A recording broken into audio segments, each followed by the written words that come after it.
नमस्कार मेरे प्यारे साथियों, एजुकेशन एक्सप्रेस में आप सभी का स्वागत करता हूं। दोस्तों, आज इस वीडियो में हम बात करने वाले हैं राजस्थान के त्योहार और साथ ही कुछ मेलों के बारे में जो हमें हिंदू कैलेंडर के हिसाब से देखने वाले हैं। जैसे कि आप सभी को पता है, हिंदू त्यौहार जो आते हैं वो विक्रमी कैलेंडर के अनुसार मनाए जाते हैं। और विक्रमी कैलेंडर के अनुसार जो महीने होते हैं हमारे, सबसे पहला हिंदू महीना होता है चैत्र और अंतिम महीना फाल्गुन होता है। इसके बीच की अगर आपको बता दूं कि आपके इस स्क्रीन पर आ रहा है चैत्र, वैशाख, ज्येष्ठ, आषाढ़, श्रावण, भाद्रपद, आश्विन, कार्तिक, माघशीर्ष, पौ, माह, फाल्गुन। तो ये महीने जो होते हैं, इन महीनों में कौन कौन से त्यौहार आते हैं और परीक्षा की दृष्टि से कौन से त्यौहार बहुत ज़्यादा महत्वपूर्ण होने वाले हैं, और इन सारी बातों के बारे में हम डिस्कस करेंगे। दोस्तों, सीधे त्योहारों में जाने से पहले कुछ बातें और देख लेते हैं। जैसे ये जो 12 महीने रहते हैं, 12 महीनों को हम दो दो भागों में बांटते हैं। जैसे चैत्र कृष्ण एकम भी होगा तो चैत्र शुक्ल एकम भी होगा, ठीक है। तो हर महीने का एक कृष्ण पक्ष होता है और दूसरा शुक्ल पक्ष होता है। कृष्ण पक्ष को हम बदी भी कहते हैं और शुक्ल पक्ष को हम सदी पक्ष भी कहते हैं। कृष्ण पक्ष में भी 15 दिन आएंगे, शुक्ल पक्ष में भी 15 दिन आएंगे। तो इसमें ये महीना जो रहता दो भागों में विभाजित रहता है, और एक कृष्ण पक्ष, दूसरे को शुक्ल पक्ष। कृष्ण पक्ष का जो अंतिम दिन जो रहता है दोस्तों, उसको हम अमावस कहते हैं, और शुक्ल पक्ष का जो अंतिम दिन रहता है उसको हम पूर्णिमा कहते हैं। समझ में आ रहा है दोस्तों? जैसे हम बात करें कृष्ण पक्ष एकम की, तो एकम के दिन, कृष्ण पक्ष के एकम के दिन चांद आधा दिखता है, उसके बाद कम होता चला जाता है। कम होते होते कृष्ण पक्ष के अंतिम दिन अमावस के दिन आपने देखा होगा पूरा कुछ चांद कुछ भी नहीं दिखता है। उस दिन हमें अंधेरा से रहता है, काली रात रहती है, और हम उसे अमावस कहते हैं। उसके नेक्स्ट दिन शुक्ल पक्ष शुरू होता है महीने का, और शुक्ल पक्ष में थोड़ा चांद दिखता है। फिर एकम में थोड़ा, एकम मतलब द्वितीया, तृतीया, यूँ करते करते अंतिम दिन जो शुक्ल पक्ष का अंतिम दिन पूर्णिमा रहता है, उस दिन तक चांद पूरा दिखने लगता है, इसीलिए हम उसको पूर्णिमा कहते हैं। ठीक है दोस्तों, ये बेसिक सी जानकारी जो हम त्यौहार पढ़ने से पहले हम सभी के पास होनी चाहिए, इसलिए मैंने बताई है। और एक और चीज़ पॉइंट मैं आपको बता दूं, जो चैत्र महीना है उसके अंतिम जो 15 दिन है वो वर्ष के प्रारंभ में आते हैं, तथा जो पहले 15 दिन है वो वर्ष के अंत में आते हैं। कैसे? क्योंकि अंतिम प्रारंभ दिन, जैसे मान लो चैत्र शुक्ल एकम से हमारा जो नव वर्ष, हिंदू जो वर्ष रहता है, विक्रमी जो वर्ष रहता है, उसके प्रारंभ होता है। तो इसलिए चैत्र शुक्ल एकम से ही हिंदू वर्ष प्रारंभ होता है। ये बात आपको याद रखनी है। दोस्तों, आपने जब भी त्यौहार पढ़े होंगे ये बात तो जरूर पढ़ी होगी कि तीज त्योहारा बावड़ी ले डूबी गणगौर। कहने का मतलब ये है कि हिंदू जो त्यौहार होते हैं वो तीज से शुरू होते हैं और गणगौर पर आकर खत्म हो जाते हैं। तो जो तीज का त्यौहार है, हमें पता है जो तीज की बात कर रहे हैं वो छोटी तीज की बात कर रहे हैं। तो अर्थात हिंदू त्यौहार छोटी तीज से शुरू होते हैं और गणगौर पे आकर खत्म हो जाते हैं। तो जो छोटी तीज आती है वो दोस्तों श्रावण महीने में आती है। तो हम भी आज इस वीडियो में श्रावण के त्योहारों से शुरू करेंगे, लेकिन हम छोटी तीज से शुरू नहीं करेंगे। श्रावण महीने के सारे त्योहारों से शुरू से, जैसे श्रावण कृष्ण एकम से शुरू करके हम इससे आगे के त्योहार हम सीक्वेंस क्रमशः पढ़ते रहेंगे। ठीक है दोस्तों, हम श्रावण महीने के त्योहारों की अगर हम बात करें तो हम सबसे पहले कृष्ण पक्ष में जाएंगे, उसके बाद शुक्ल पक्ष में जाएंगे। कृष्ण पक्ष में दोस्तों मुख्य रूप से 3 त्योहार आते हैं परीक्षा की दृष्टि से ध्यान रखने वाले, जिसमें सबसे पहला आएगा नागपंचमी, निडरी नवमी और हरियाली अमावस का। तो जो 2 त्योहार व एक मेला जो आता है, वो नाग पंचमी जो आती है दोस्तों कृष्ण पक्ष के पंचम के दिन आती है। तो आपको, जिसे हम श्रावण की बात करें, हरियाली, चारों तरफ हरा, मेघ बरस रहे, बारिश हो रही।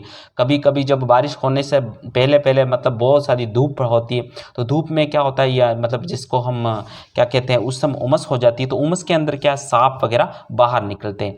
तो श्रावण में सांप हमेशा बाहर निकलते रहते हैं। तो जो नाग पंचमी होता है वो श्रावण महीने के कृष्ण पक्ष पंचम के दिन नाग पंचमी का त्यौहार मनाया जाता है, जिसमें सांपों की पूजा की जाती है। अब दोस्तों आपको बता दूं कि जैसे सांप निकलते हैं, सांपों के खाने वाला कौन है? नेवला। तो जैसे ही सांप निकलते, तो जब सांप आगे निकलता है, नेवला सोचता है कि यार मैं क्यों पीछे रहूं, तो उसके पीछे पीछे ही हम नवमी के दिन, श्रावण कृष्ण नवमी के दिन निद्री नवमी का त्यौहार मनाते हैं, जिसमें नेवलों की पूजा की जाती है। ठीक है दोस्तों। और श्रावण अमावस्या के दिन, जैसे इसका जो 15वां दिन रहता है इस महीने का, अमावस्या के दिन हम हरियाली अमावस का मेला मनाते हैं। यहाँ अलग अलग जगह पे हरियाली अमावस के मेले लगते हैं।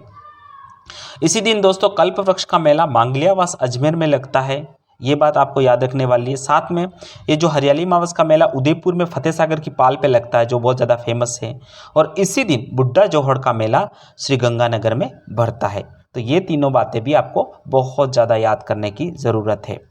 ठीक है दोस्तों, अब हम चले जाते हैं शुक्ल पक्ष के अंदर। और शुक्ल पक्ष में जब हम जाते हैं तो सबसे पहला त्यौहार आता है छोटी तीज। और जैसे तीज आप सुनते हो तो दोस्तों आपको ये नहीं होगा किस दिन आएगा, तो तृतीया के दिन आएगा। तीज है तो तृतीया के दिन आता, तो श्रावण शुक्ल तृतीया के दिन छोटी तीज। और मैं ये बता दूं दोस्तों कि इसी त्यौहार से भारत में हिंदू त्योहारों का प्रारंभ माना जाता है। हालांकि हमने शुरू पहले से कर लिया, क्योंकि मुझे श्रावण महीना एक वीडियो में ही ख़त्म करना था, इसलिए वहाँ से शुरू किया और वो इजी भी है आपके लिए। तो इसलिए छोटी तीज भारतीय कैलेंडर में शुरू होने वाला त्यौहार है। ठीक है, तो जो छोटी तीज मनाई जाती है श्रावण शुक्ल तृतीया को मनाई जाती है। और छोटी तीज की सवारी जयपुर की प्रसिद्ध है दोस्तों। इसे हम पति पत्नी के प्रेम का त्यौहार कह सकते हैं, प्रकृति प्रेम का त्यौहार भी कहते हैं। इसमें महिलाएं लहरिया ओढ़नी ओढ़ती है, ये बात याद रखना। तो कभी परीक्षा में ये भी पूछा जा सकता है कि महिलाएं लहरिया ओढ़नी किस त्यौहार पे ओढ़ती है, तो हमारा उत्तर क्या होना चाहिए, छोटी तीज या श्रावण शुक्ल तृतीया को मनाई जाने वाली छोटी तीज को। दोस्तों इसी दिन सिंजारा किया जाता है। सिंजारा कौन करती है, सिंजारा क्या होता है? सिंजारा नवविवाहिता हेतु ससुराल पक्ष से आने वाला उपहार होता है। उसमें कुछ संजने संवरने की जो सामग्री होती है वो जो ससुराल पक्ष वाले अपनी जो नवविवाहिता बहू है उसके लिए भेजते हैं। उस वक्त जब सिंजारा भेजा जाता है तो बहू अपने पीहर पक्ष में होती है, और उसी दिन वो जो ससुराल पक्ष से आने वाला साज श्रृंगार है वो करती है, और वहाँ से कुछ भोजन सामग्री भी भेजी जाती है, उसका वो सेवन करती है। ठीक है दोस्तों श्रावण मास का जो अंतिम त्यौहार होता है वो बहुत खूबसूरत त्यौहार होता है। क्यों? क्योंकि श्रावण मास की पूर्णिमा को हम रक्षाबंधन का त्यौहार मनाते हैं। जो रक्षाबंधन भाई बहनों का त्यौहार होता है, जिस दिन नारियल पूर्णिमा भी कहते हैं, तो इसी दिन श्रवण कुमार की भी पूजा की जाती है। ठीक है दोस्तों, तो श्रावण पूर्णिमा के दिन रक्षाबंधन का त्यौहार मनाया जाता है। एक और बार बता देता हूँ, श्रावण मास के सारे त्यौहार, कृष्ण पक्ष में 3 त्यौहार आए थे या 2 त्यौहार और एक मेला आया था। जैसे कि नागपंचमी कृष्ण में आई थी, और नागपंचमी आई तो उसके पीछे निद्री नवमी आई, उसके बाद हरियाली अमावस्या आई जो अमावस्या के दिन आई थी, और उसके बाद शुक्ल पक्ष में गए तो हम छोटी तीज आई। छोटी तीज में बहुत सारी बातें हमने देखी, जैसे छोटी तीज की सवारी, उसके बाद सिंजारा, उसके बाद अंतिम त्यौहार हमने पूर्णिमा का देखा है, जिसमें रक्षाबंधन का त्यौहार हम मनाते हैं।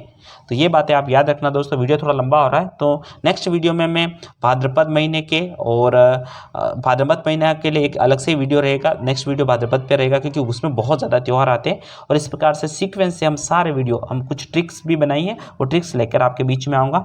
तो ये वीडियो में अगर आपको लगता है कि कुछ जानकारी आपके लायक है तो प्लीज़ इस वीडियो को लाइक करें, और अगर आपको लगता है कि इस चैनल आपके लिए थोड़ा सपोर्टिव है तो आप इसको सब्सक्राइब करके इसके साथ हो सकते हैं। अब हम तैयारी करेंगे, शुरू कर लिए अब तैयारी, तो अब रोकने वाले नहीं। बहुत सारी तैयारियां हैं, आने वाले दिनों में बहुत सारी भर्ती आ रही है दोस्तों। पटवार की आ रही है, जूनियर अकाउंटेंट की आ रही है, फिर आप सीईटी वापस होगी, और देख लो बीएसटीसी का एग्जाम होने वाला है, और बहुत सारी भर्तियाँ एलडीसी वाली है, तो बहुत सारी भर्तियाँ हैं। तो आप इस चैनल के साथ बने रहें, और मैं आपके लिए अच्छे अच्छे वीडियो लाऊंगा जिसमें आप तैयारियाँ कर सकते हैं, और अपनी तैयारी को अच्छी नई धार देकर एक सिलेक्शन के लिए आप अपने आप को प्रिपेयर कर सकते हैं। दोस्तों बहुत जल्दी मिलते हैं एक नई वीडियो में, तब तक के लिए शुक्रिया। जय हिंद।